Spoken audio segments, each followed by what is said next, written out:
Ito. Tram line. Okay. So ito tayo yung ano ng tram line. Ito yung sasakyan paakyat. So paano aakyat? Hinihila rin. May motor. Okay, so ito yung itsura ng tram line. Dito natin ma-imagine si Arnold sasakay kasama yung mga groceries.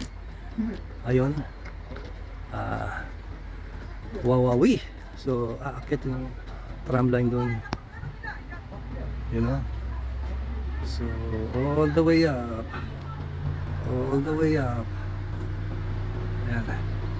So aakyat siya dyan.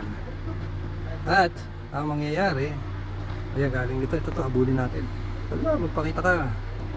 Okay, hindi nakita. Saan mabilis? Ayan pa, tao rin yan, oh. Ayun na. Okay.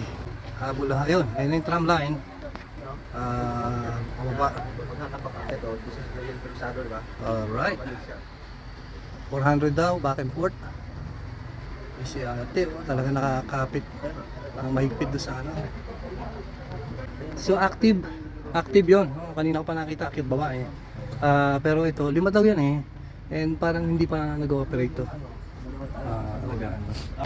Tram line. Okay, akit.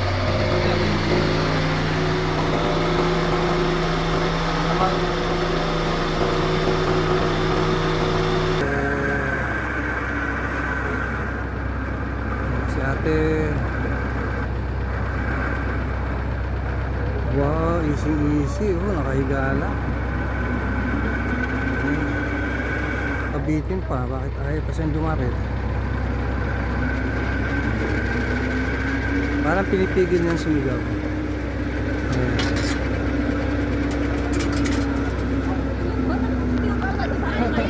So, pwede ko sana subukan yan. Kaya lang, hindi raw ko babayaran. Ako magbabayad. So mahirap yun. Busy si tram line. Okay. Yan, naalis siya, walang sakay.